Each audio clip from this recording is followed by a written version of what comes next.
I can't believe it. I just made another journal. Didn't do it on purpose, no. I came in to the room and I decided I need to clear a few things off the table because, you know, I had my flea market haul, everything sitting here.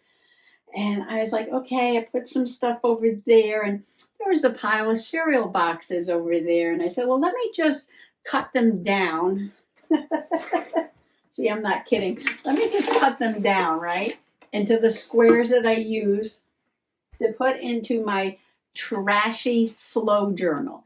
Now, a trashy flow journal is a journal made out of trash into which I am putting trash that I will take out and use in my trashy journals. It's kind of like a storage system.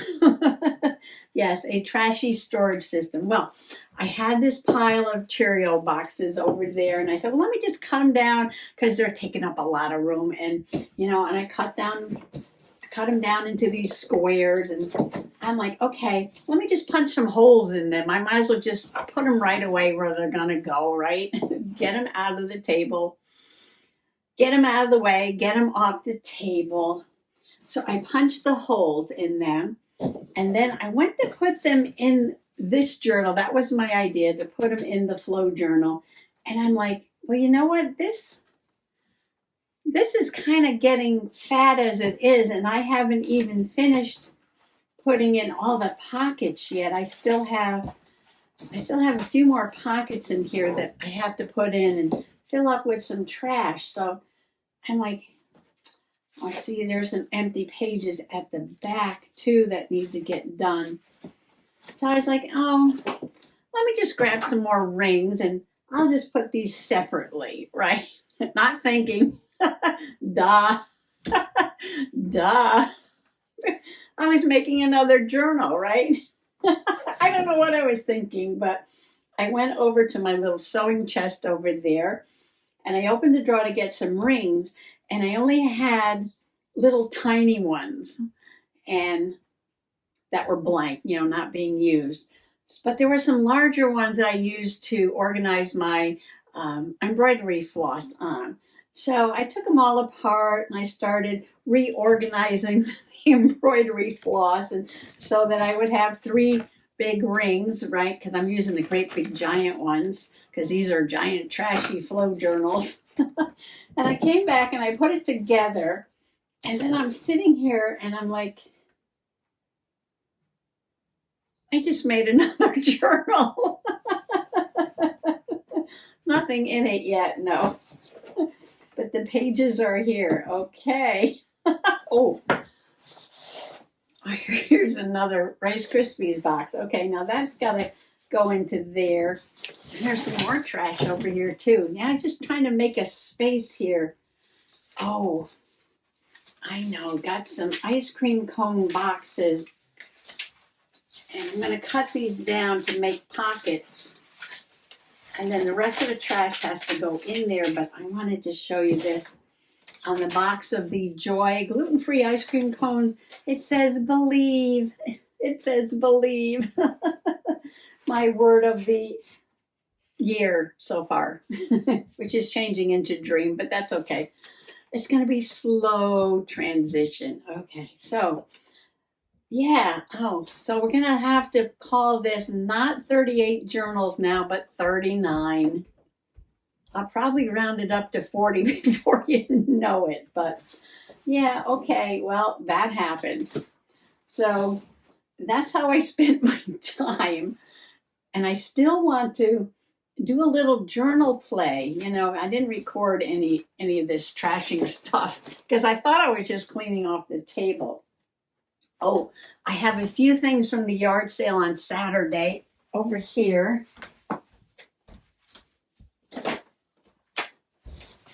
All right, so I'm going to share my Saturday yard sale things with you, not too many, and there's something in here I want to play with, so come on along.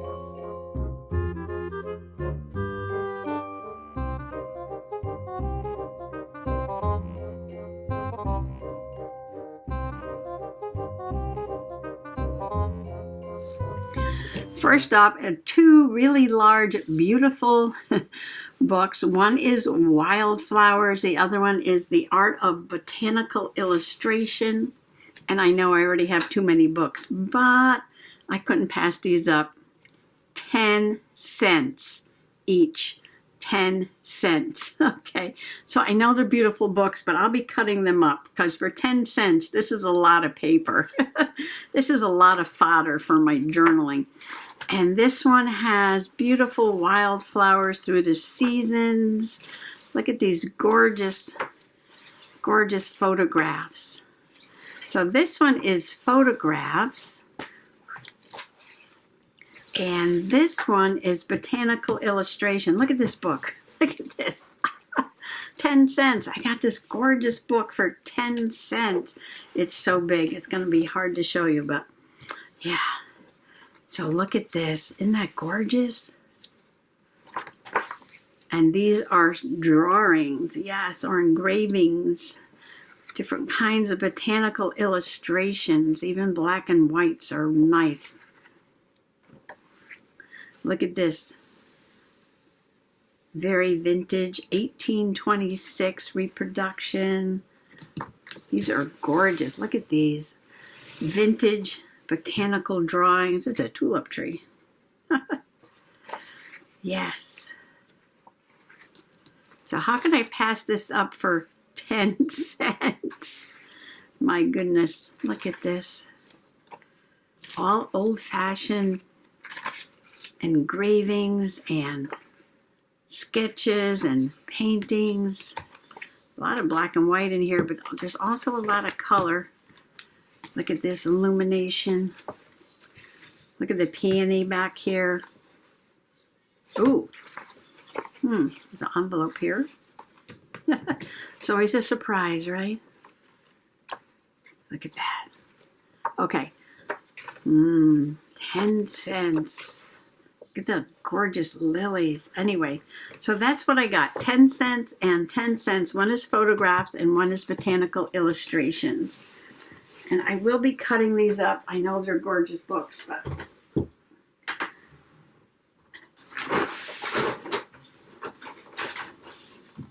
Okay, here's a dusty old box. And inside is a player piano roll. Very vintage. Look at that. Isn't that awesome? Take it out. It's got all the original parts to it, too. It's a bit musty. It was in an old barn. It's The Girls of Gothenburg. The Girls of Gothenburg. Is there a date? I don't know. But this is the original box with the little wooden bits in there to hold it. So I have another one of these. So I don't know why I bought this one, but it was only a couple of dollars, and I figured, well, I don't know. I could always use this paper for something. Oh, I know. I had an idea that I wanted to try to do watercolors on this paper. I'm not doing that today, but I might take a section of this and see if I can do watercolor painting on here. That was my idea, yeah. Because this is kind of old and distressed and musty and stuff. But I thought maybe if I put some watercolors on it or put it out in the sun, that maybe I can do something with it. They had a ton of these things, and they're, sorry, but they're, it is musty. And because it's musty, which is a shame, they just let them, oh, the mice were chewing on the edges of some of them. Yeah, it was a box of them, but they were a mess. That was like one of the better ones. Yeah, I tried not to pick one that the mice have been chewing on, but I figured, well, it's an experiment, right? For a couple of bucks, I'll lay it out and try some watercolors. All right. Next up is, oh, this is so cute. Look at this stamp. And this is a Laurel Bursch. And I love Laurel Bursch. And I love her cats. I had a pair of socks with her cats on it. And this is a teacup with flowers. Isn't that gorgeous? This is for my Tea Tuesday journal. I just want to show you the cats. Look at those cats. I had socks with these cats on it. It was so cute.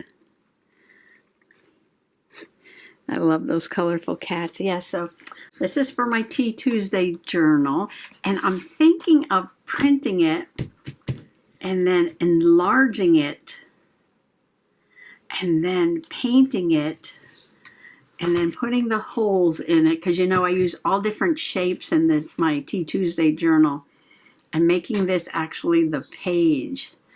So yeah, so this is one thing that I want to play with watercolors. It did cost me $3, but it's a Laurel Bursch, so I'm sure it was expensive to buy in the first place. And I think I had another one. Oh yeah, I did. And this one's adorable too. Look at the little fairy. Oh, this is the one I want to paint today. I want to stamp this out and do a little painting with the ferns and the mushrooms and the little fairy. How sweet. How sweet. I love that. Yeah, so I love these two stamps. And I think I paid like maybe $1 for this one and $3 for that one. Oh, and then I got this one.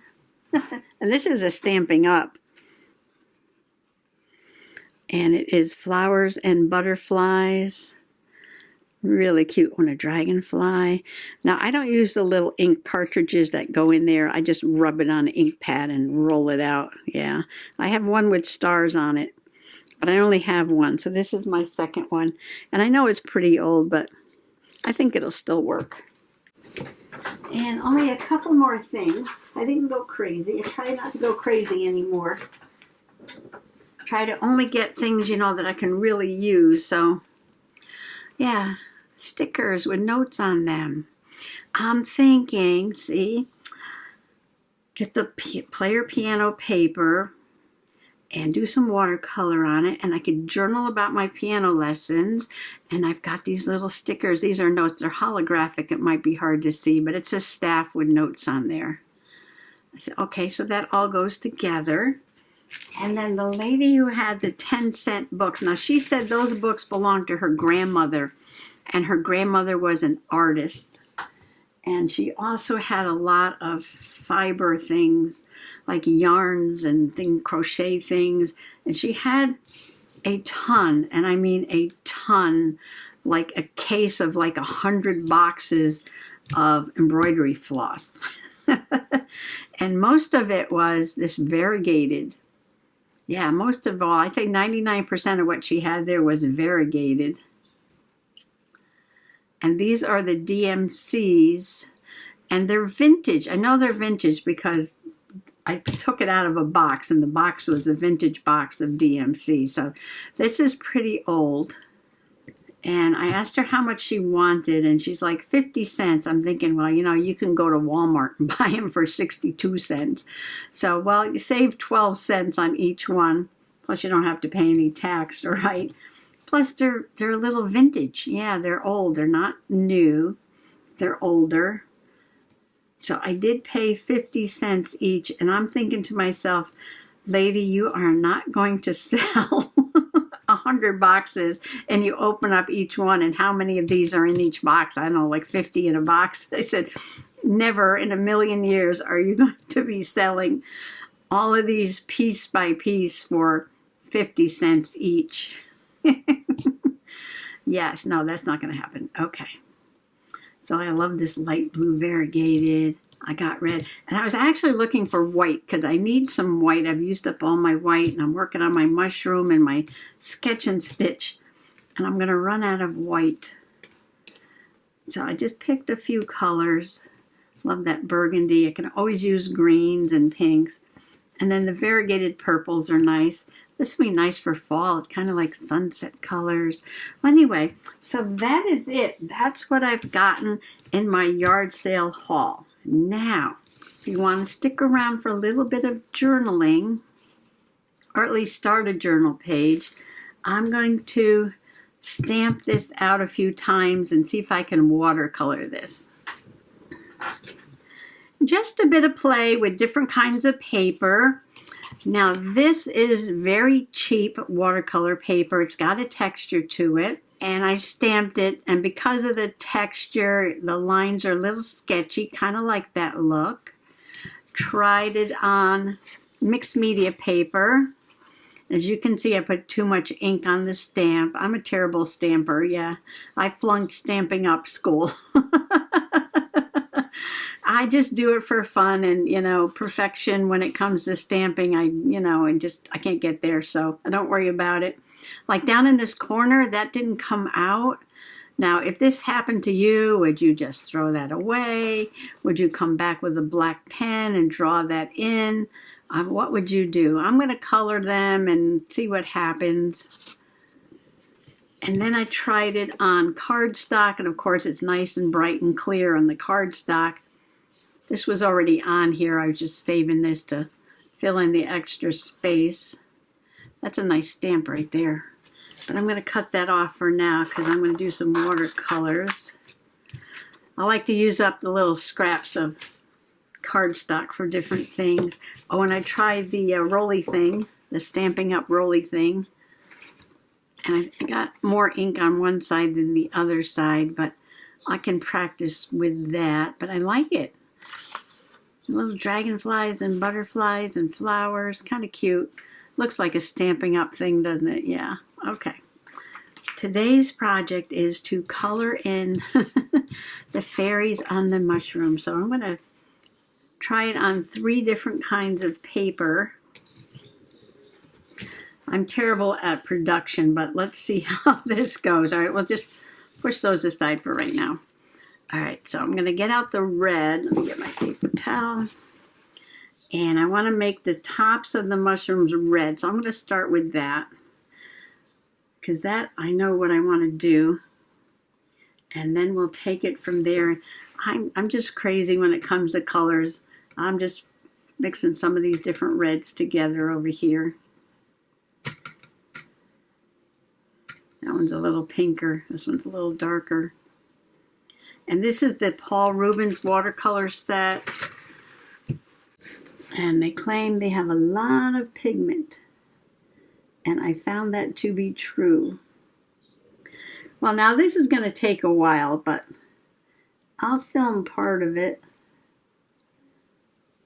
And I'm just going to paint around here. Now, I don't want to paint it like solid. So I'm going to take off some of the pigment, wet my brush like I always do, and just pull some of that color out, just so it varies in lightness and darkness. I'm going to put some more dark in there, but make it lighter at the top. I can make it darker at the bottom. This is a King Art number 8 Premium Original Gold Maximum Round. And I like it because it has a nice point, and it does hold a lot of water. That's why they call it maximum. Now those circles are going to be white. It's funny, when somebody wants to do a mushroom illustration, the first thing they think of are these red fly agarics mushrooms, which happen to be poisonous. Don't eat them. And did you know these come in yellow also? Yes, I've seen the yellow ones. Okay, so this is the watercolor paper. Now I'm going to go ahead and do all the mushrooms on the other papers the same way, and then we'll compare them.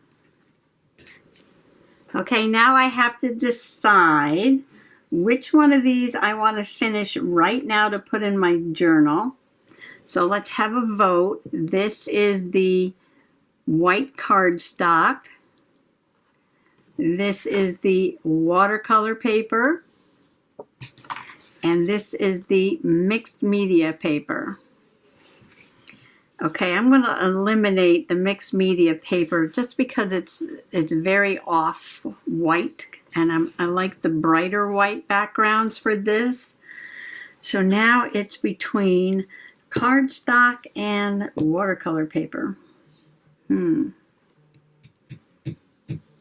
I sort of like the way the mushrooms came out with the watercolor paper, but I think for today I'm actually going to go with the cardstock. Yes, all right, so we're going with the cardstock.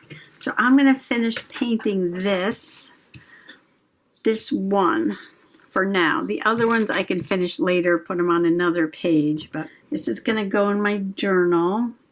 Okay, the stems I believe are white, but I'm going to, I think, put a little gray on there or whatever color this is. I'm not sure. Burnt umber. Now the stems are white, but I'm going to put a little bit of this color. I think it's like a burnt umber or something. Make it a little darker under the top of the mushroom there, like it's got a little bit of a shadow underneath that one. And I think this is the stem for that one. Too dark. Now I have to remember this is cardstock, so the colors are sinking right in. I shouldn't have made it that dark, but that's okay. I think what I'm going to do is just put a little stripe of gray like that. Gives those white spots a little bit of dimension so they don't look so flat. Try to get them all going the same way. Like that. There. All right, now. Let's see. Fairy wings. Oh, I should get out my shiny colors to do the fairy. All right, before I get out my shiny colors, let's do some leaves and some flowers there. I've got green in my mixing area here. So I can do this little fern. So today was supposed to be a beach day, but we got up and there was a dense fog alert for down at the Rhode Island beach, and yeah, the advisory was for, traveling safe because the fog was so dense. People couldn't see on the road. And then the weatherman said that the fog wasn't going to clear up for a while. And it's a little bit of a drive to get to the beach, so we decided we didn't want to go all the way over there and sit in the fog. So we stayed home, did the laundry, a bit of a tidy up and all that. I love these ferns. I'm thinking about just going over this line with some green. Oops, pressed down too much. There we go. Like that. Didn't mean to put so much, but then you just go with it. Then just go with it. Like that. Just go with it. Make it look like you did it on purpose. Yes, I meant to do that. All right, so let's do the other ones too. And just kind of blur those out too. Like that. I like the way that looks. Get some darker green on there. Now, because I pulled it out on that side, I'm going to have to pull that color out on this side. And when I say pull it out, I mean just take a wet brush and touch the color on one side. All right, so flowers and fairy. What color flowers? Let's do yellow and orange because I think that'll look nice with that red. Get a yellow going here. Bright yellow. And an orange. And I'm going to put most of the color towards the center. And then just touch it a little bit with some water. And I might put just a little bit in the center there. Now these are my pearl and glittery watercolors. And let's see. The fairy's gonna be sparkly. All right, I'm gonna use the top of my watercolor water. Kind of mix a couple of these colors. Get a skin tone. That's too dark. It's very delicate work here. Very thin arms. Okay, she's going to be very sparkly. And now, I want to drop in a little bit of pink on her cheeks. I didn't spray these. I don't know about that color. Maybe this color. Yeah, maybe that one. There. Might have to take a pen and dot her eyes. Dot her eyes. Cross your T's and dot your eyes. Make a blue shimmery dress.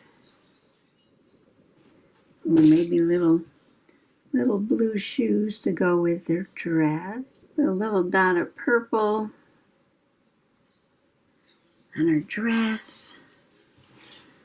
Oh, her hair, and there's a flower in her hair. Let's see, put a purple flower. And what color hair? Ooh, blue hair. It's a blue hair fairy. That. And of course she's gonna have some silver wings. I was thinking about putting in a background color, but now I almost want to leave it white, like a little illustration, and maybe just cut out around it when it's dry and use that on the journal page. And there she is, all nice and sparkly and shimmery, sitting on her mushrooms with her ferns and flowers. Well, another little petite watercolor done for World Watercolor Month. Yeah, even if it's just coloring in a stamp, if that counts, I used watercolor. And when that's dry, I'm going to cut it out. And it's actually going to be part of a page in my awesome Possum journal. Yes, you thought that was going in the fairy journal, didn't you? Surprise! It's going in the awesome Possum. And when you come back for the next video, you will see why. Thanks for coming along today. Bye-bye. When in doubt, play dead. Life advice from an unexpected source. On perspective, a common misconception is that possums have poor vision. But not only do possums see the physical world remarkably well, they have a clear vision of making the most of what their world has to offer. Reject limiting misconceptions about your own abilities and embrace a uniquely possum way of seeing the world. When things seem upside down, try going downside up.